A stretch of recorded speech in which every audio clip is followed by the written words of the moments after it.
Okay, by way of a note to myself, I have made this bracelet.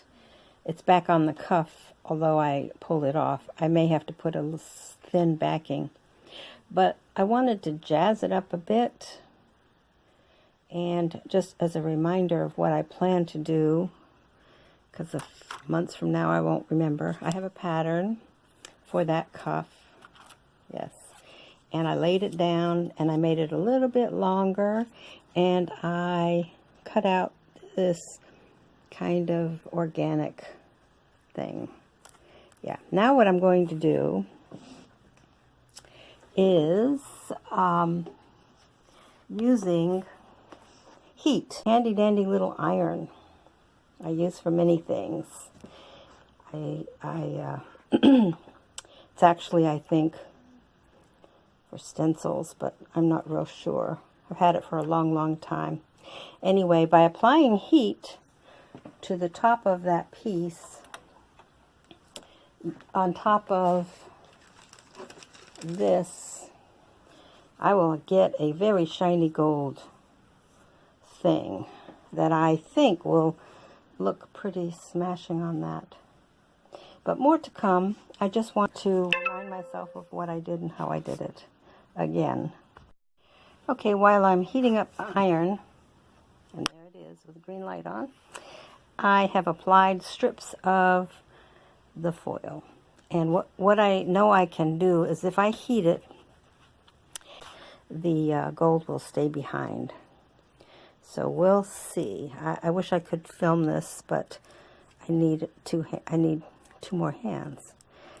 Anyway, I'm pressing it down so that it will adhere, but it won't do anything because this kind of foil does not transfer that easily.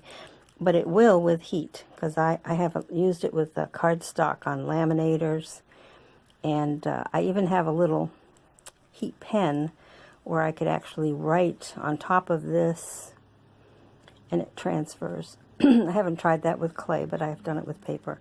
So here I go. I can smell my iron heating up, so hopefully I won't burn myself. And this is the second episode.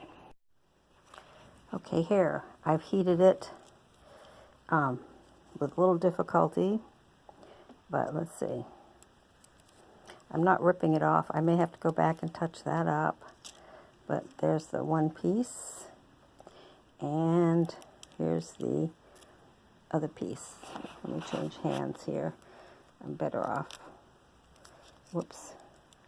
Now I'm getting a mottled effect there. So what unfortunately, this iron, the tip, it must be a soldering iron, and the tip is not in there really good. So it keeps twirling around, which just makes things difficult, but I can't fix it because it's too hot.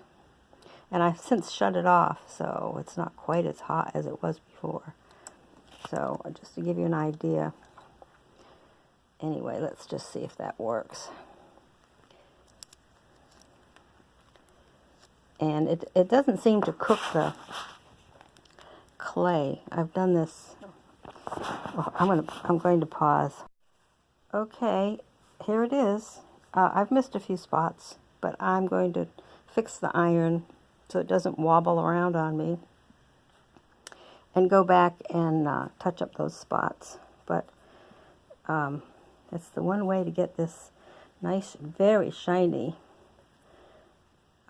gold to stick to the clay. So that's what I'm doing at the moment. Okay, I haven't baked this yet. The piece that I made with the shiny gold is been applied with some bacon bond on the back to the cuff bracelet.